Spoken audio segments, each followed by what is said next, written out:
universe and God's angels. Welcome to the WGPS show with your host, Tyson Gion Jackson. And as always, we will be discussing democracy, slavery, black history, and of course, governmental psychological strategies. And now, your host, Tyson Gion Jackson. Good evening, ladies and gentlemen, and welcome to the WGPS show. I am your host, Tyson Gion Jackson. As always, we will be discussing democracy, slavery, black history, and of course, governmental psychological strategies. And if you have been watching the shows in the past, you'll know now how we have broken down democracy, how we went from direct democracy to indirect democracy to electoral democracy to prophylactic democracy and the tunnel of democracy and racial democracy. Tonight, we will be talking about the product of democracy. Make America Great Again. And as I said in one of the last shows, I talked about this being a republic and not a democracy. And right now, I'd like to confirm the things that I speak about and talk about. And right now, I'm going to confirm that with a delegate of the House of Representatives by the name of Stacey Plaskett.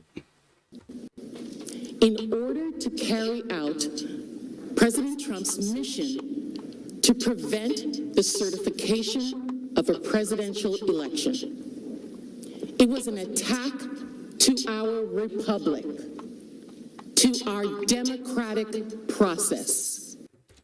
Now that we got that all cleared up and it's very pellucid now, and I mean transparent, now we can move on to the product of democracy. The product of democracy, January 6th. Was this insurrection or was it a riot or was it a revolution? We will be answering them questions shortly. Right now, I have a guest in the studio today, my man Q Clemens from Monticello, Georgia. He is a self-explanatory politician, and he is here tonight to discuss the insurrection and the re-election and the second coming of Donald Trump. Q. Yes, sir. How you doing? How do you feel right now, my brother? I feel great. Glad to be here. Great to be Thank here. you for having me. It's good you're Let's here. start from the top. Let's get to the bottom of it. Start from the top, and we're going to get to the bottom. Right now, we're going to talk about the insurrection. Now, in my opinion, and what I've been hearing from the Senate hearings is that it was a riot. If you listen to the police radio call when it first came over the radio, the police stated that it was a full-blown riot. And then when you hear the crowd speaking inside of the crowd says it's a revolution, which is almost a civil war. Now, do you see this as a riot, an insurrection, or as a civil war? I see it kind of as a riot and a civil war. But what I'm getting out of it is they're standing their ground for their president, for the Republican. And that's exactly what's happened. Let's just listen to the president, because this is the authority that they was listening to under the impression, if I must say the impression, that they were defending democracy and that the election was stolen. So let's just go right now and listen to the words of the president at the time of January the 6th. We're going to try and give our Republicans, the weak ones, because the strong ones don't need any of our help. We're going to try and give them the kind of pride and boldness that they need to take back our country. So the kind of boldness that they need to take back their country. So to me, I'm looking at this as a defense on democracy. Now, I'm going to talk about two things right now. Two events in American history. First was 1814. This was the British invasion when the White House was burnt down. This was truly insurrection. This was an attack on democracy, and it was treason as well, because it was an outside force trying to take over the United States and the Union. Once again, After the assassination of Abraham Lincoln in 1865, the White House was looted by citizens and valuables was taken out. So this was considered looting and vandalism. So what happened really on January the 6th? I'm going to bring my guest back into the studio, and we're going to read this real fast. I'm going to take it back out real fast for a second. We're going to read this statute real fast so we can get down to the bottom of what the Democrats are really after. Right here we see 18 U.S.C.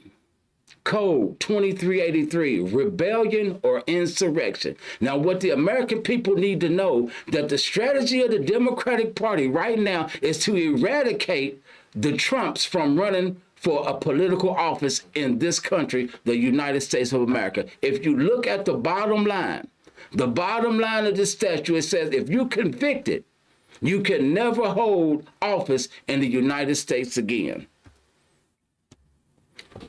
Q, do you see that? Yes, sir. I do. Do you see the strategic plan and the machination by the Democratic Party right now? Yes, I do. They are trying to oust the Trump administration and the GOP from having any fair chance at a 2024 election.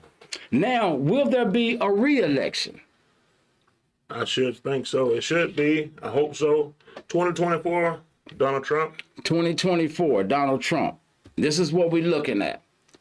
2024 will mark 200 years since the worst election in American history, when John Quincy Adams and Andrew Jackson went toe to toe, and it was worse than it is today. In 2024, Trump will run against Joe Biden. Who will you vote for, America, in 2024? I'm Donald Trump. You jump with Trump. I'm going to tell you right now, will Trump run again? Does the American people want him to run again? Let's watch this video right here. Let me ask the crowd of everybody here, would you like to see the president run again in 2024?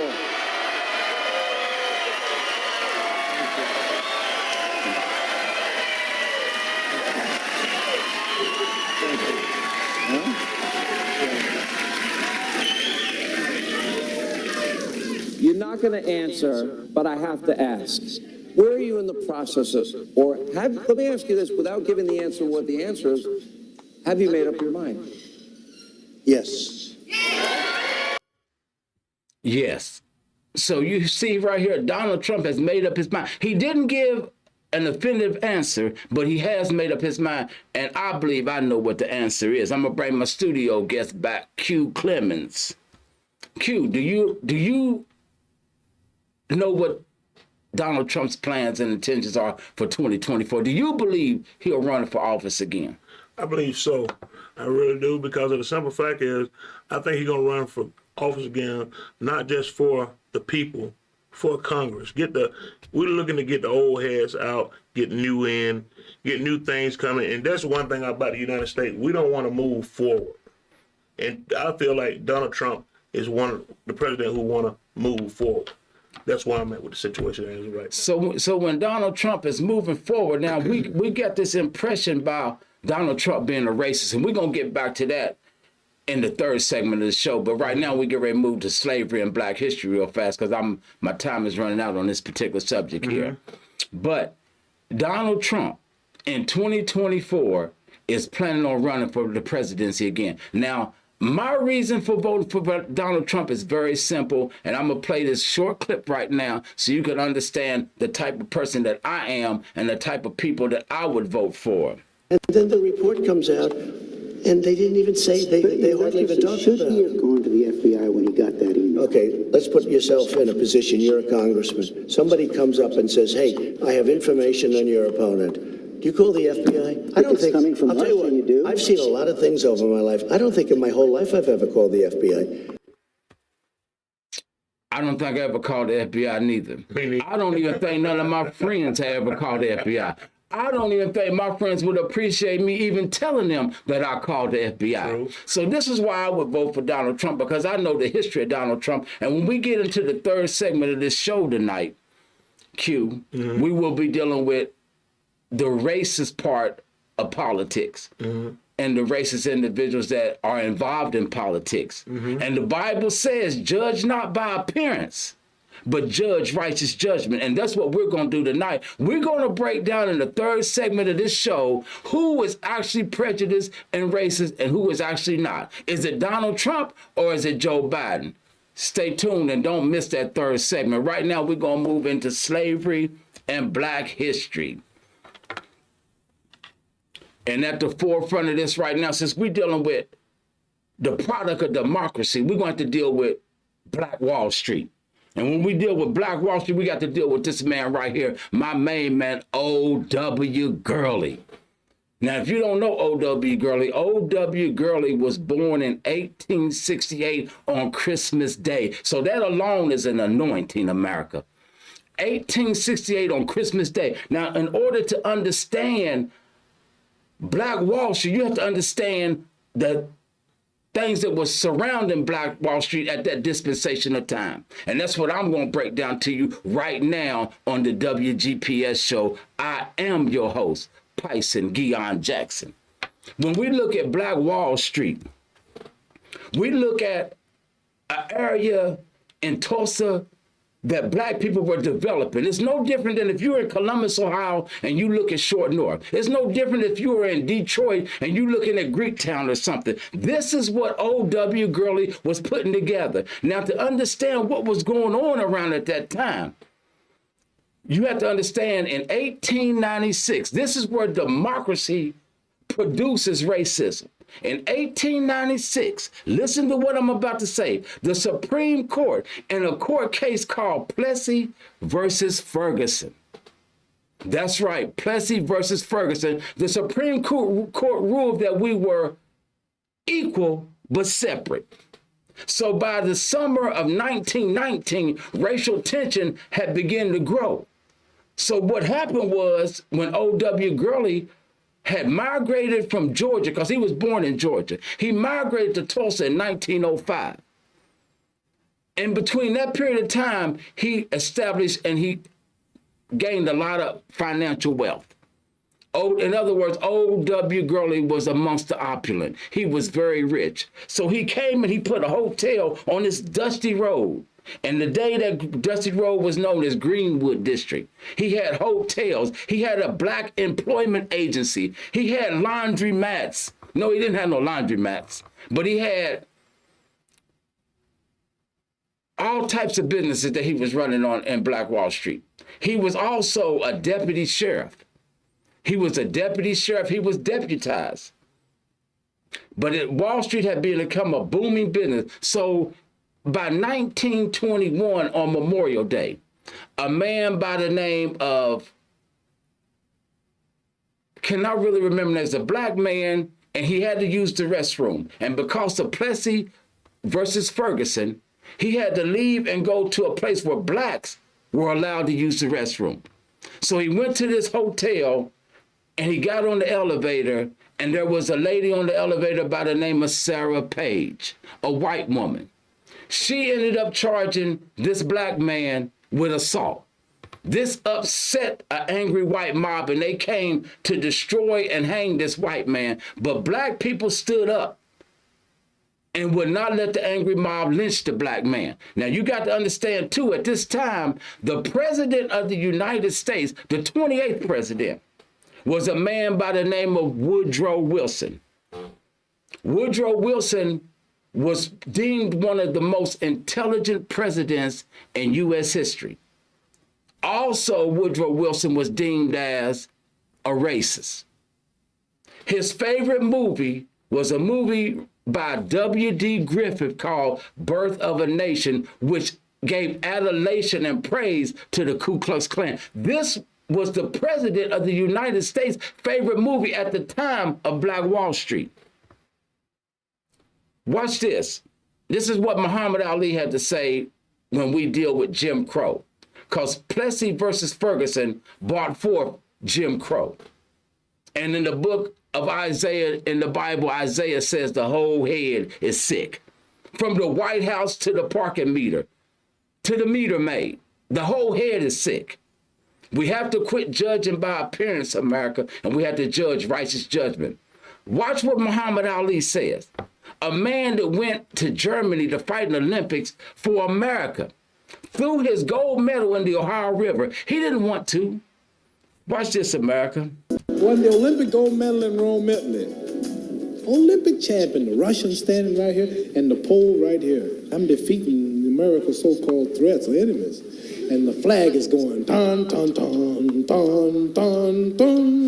And I don't look the world for America. I took my gold medal, thought I'd invented something. I said, man, I know I'm going to get my people freedom there. I'm the champion of the whole world, the Olympic champion. I know I can eat downtown now.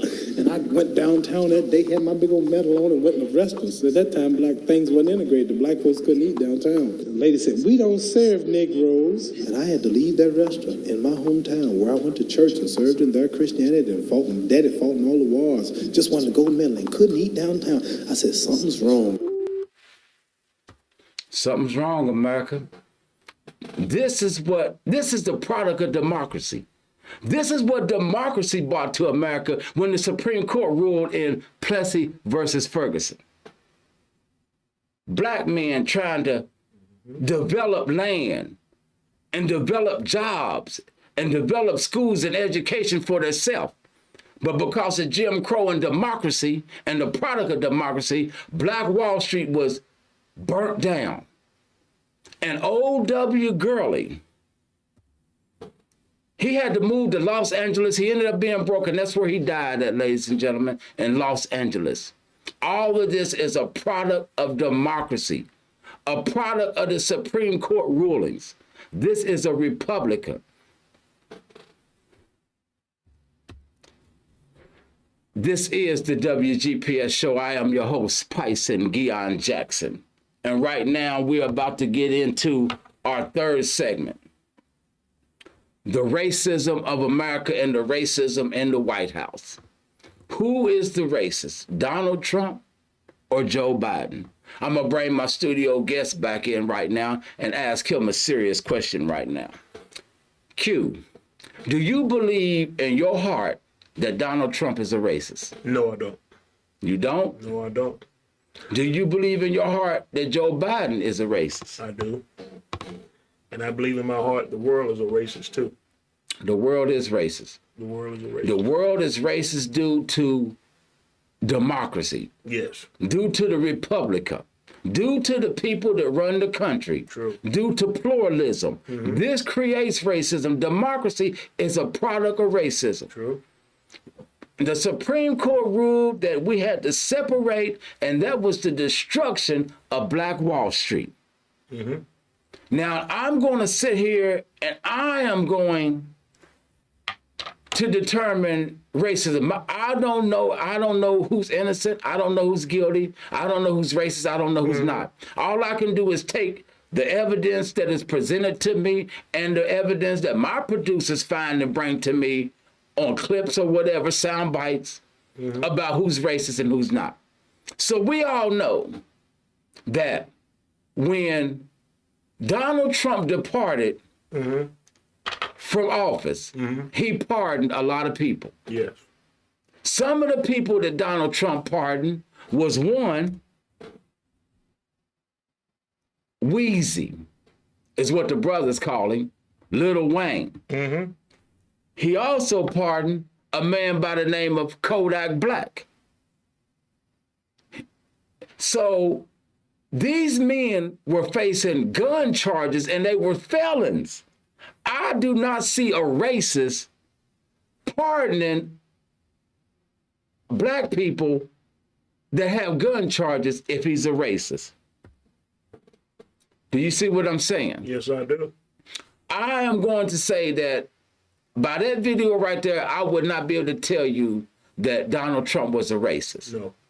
Now, let's just go right here to the debate between Donald Trump and Joe Biden. We're going to go and watch this debate. And the question is, who is the least racist? But I don't care who's in the audience. I'm the least racist person in this room. Okay, Vice President Biden, let me ask you very quickly, and then I have a follow-up question for you. Abraham Lincoln here is one of the most racist presidents we've had in modern history. He pours fuel on every single racist fire. every single one. Started off his campaign coming down the escalator saying he's going to get rid of those Mexican rapists. He's banned Muslims because they're Muslims. He has moved around and made everything worse across the board. He says about the poor boys, last time we were on stage here, he said, I told him to stand down and stand ready. Come on. This guy is a dog whistle about as big as a foghorn. President Trump, I'm going to give you 10 seconds to respond, and then I have a follow-up. No, you made a reference to Abraham Lincoln. Where did that come in? I mean, You said you're Abraham Lincoln. No, where did that? No. You said- I said not since Abraham Lincoln has anybody done what I've done for the black community. And I'm I didn't saying- say I'm Abraham Lincoln. I said not since Abraham Lincoln has anybody done what I've done for the black community. Now, you have done nothing other than the crime bill, which put Oh, God. So who is the racist? And I want you to understand at the end of that video, when Donald Trump mentioned the crime bill, did you hear this? Oh, God. That was Joe Biden, because the ghost of racism was starting to redevelop inside of him. Because let me just play this soundbite right here by Joe Biden. And that is, unless we do something about that cadre of young people, tens of thousands of them, born out of wedlock, without parents, without supervision, without any structure, without any conscience developing, because they literally, I yield myself 3 more minutes, because they literally have not been socialized. They literally have not had an opportunity. We should focus on them now, not out of a liberal instinct for love, brother, and humanity, although I think that's a good instinct, but for simple, pragmatic reasons. If we don't, they will, or a portion of them will, become the predators 15 years from now. So, I don't know about you, America, but to me, it seems like he just called young black men bastards. Born out of wedlock, with no conscience, with nothing development. Not only did he call young black men bastards, he called them stupid. So now I'm going to give, for a person not being racist, I'm going to give Donald Trump a 1 and give Joe Biden a 0 on that. Because that statement Joe Biden made was just horrible. I'm going to bring my studio guest back right now. Q, did you hear that last statement by Joe Biden? Yes, I did. What did you draw out of that statement? Racist. Did you draw racism? Racist. And he calling us followers. That's what I draw. And we have no conscience, he said. No conscience. No conscience whatsoever. Out of all these years, we still don't have no conscience. And this is the former Joe Biden when he was in his younger state of mind. This is how he felt about black people. Now we're going to deal with Donald Trump too in his former state of mind. Now watch this. Everybody in America knows Oprah Winfrey. You know Oprah Winfrey. Everybody in America knows Oprah Winfrey. Do you believe that Oprah Winfrey would invite a racist to her show? No. Do you believe that? No. You don't believe that, Q? No. I don't believe that neither. No. This America. sounds like political presidential talk to me, and I know people have talked to you about whether or not you want to run. Would you ever? Probably not, but I do get tired of seeing the country ripped Why off. would you not? I just don't think I really have the inclination to do it. I love what I'm doing. I really like it. Also, it doesn't pay as well. No, it doesn't. But, you know, I just probably wouldn't do it, Oprah. I probably wouldn't, but I do get tired of seeing what's happening with this country. And if it got so bad, I would never want to rule it out totally, because I really am tired of seeing what's happening with this country, how we're really making other people live like kings, and we're not. So that was an interview probably in the early 90s between Oprah Winfrey and Donald Trump. And it seemed like Oprah was enjoying her conversation with Donald Trump. It seemed like she was happy that Donald Trump was on the show.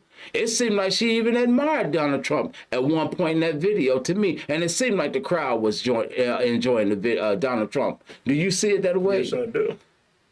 I seen them enjoying themselves. And I think she still does. It's just she with the people now. She traded from being herself and who she is for the people. For the people. For the people. And basically, you know, really Donald Trump could be for the people as well. If you go back and look at the voting video, you see the crowd that's behind him. That's his fan base. Right. That's who he deals with. Now let's just look into. Everybody knows the pop singer Michael Jackson. Now, who do you think had the better ties with Michael Jackson, Donald Trump or Joe Biden? I think Donald. Donald Trump probably did. We're going to just look at this video real fast. Well, I could, but it's a difficult area, and you have to go through this town, and as you know, they drove him This crazy. is Donald Trump defending Michael Jackson in his child molestation from many case. different standpoints, and Michael would spend a lot of time with my kids. I have beautiful kids, and at the time, like at Mar-a-Lago, and even in Trump Tower, the kids were very young. Michael would come, play with the kids. He just loved children. He was not a child molester. He was not a child molester. That's Donald Trump defending Michael Jackson. Black man. Let's just watch this other video.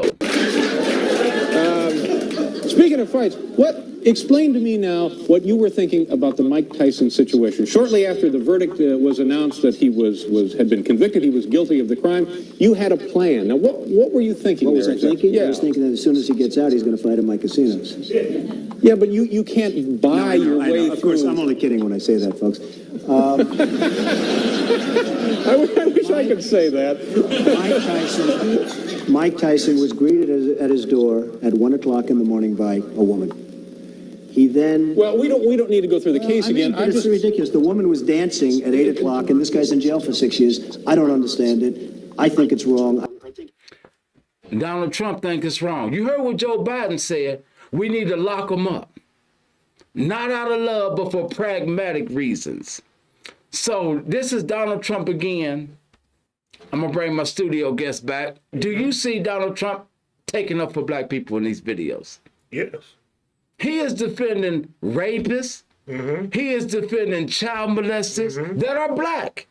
He is defending people that are felons and carrying weapons and are hip hop rappers. Yes. Which most of America would call thug life. Thug. But he defend them. And you remember the video that we seen Q where Donald Trump actually, who was he gonna pick to be his vice president? Kanye. Oprah. Right. Oh, and back in the 90s. I guess I wanted Kanye to be his vice president. Exactly. But you're right. Remember we was watching the video, Donald Trump was asked by Larry King, who would you choose to be your running partner? He said, Oprah, I love her. This is a racist? Let's watch this other video by Joe Biden. Finish this statement. The consensus is A, we must take back the streets. It doesn't matter whether or not the person that is accosting your son or daughter or my son or daughter, my wife, your husband, my mother, your parents. It doesn't matter whether or not they were deprived as a youth. It doesn't matter whether or not they had no background that enabled them to become socialized into the fabric of society. It doesn't matter whether or not they're the victims of society. The end result is they're about to knock my mother on the head with a lead pipe, shoot my sister, beat up my wife, take on my sons. So I don't want to ask, what made them do this? So, in the book of Isaiah, Isaiah says the whole head is sick. The whole head is sick. Solomon said in Proverbs, I was almost in all evil in the midst of the congregation, in the midst of the White House, in the midst of the state capitol, there is all evil. You can't get around it, Christian nation. You have to start adhering to God. You have to take a hold of the hem of his garment. And you have to live and treat everybody fairly. Is Donald Trump a racist? Listen to what Mike Tyson had to say. But listen, you look at a guy like me, where I came from, all the felons I got, this guy's president, he's a nominee. He's just campaigning. He's not president yet, but he's just campaigning. He says all these, cool things. I like Mike Tyson. He likes me. We're both, it's good stuff. And it's campaigning. And then what am I going to say? Fuck him. He's a racist pig. I can't find myself to say that. I can't say that. One thing about Mike Tyson, he's an honest individual. Real. He cannot bring himself to say that Donald Trump is a racist. He said, I can't say that. Q. Now that we looked at all the evidence, we got it spread out on the table. Who do you determine from the videos and the clips that we just seen, who do you determine is the racist? Joe Biden or Donald Trump? I wish you could set a poll up to see what the world will say. But me, personally, Joe Biden.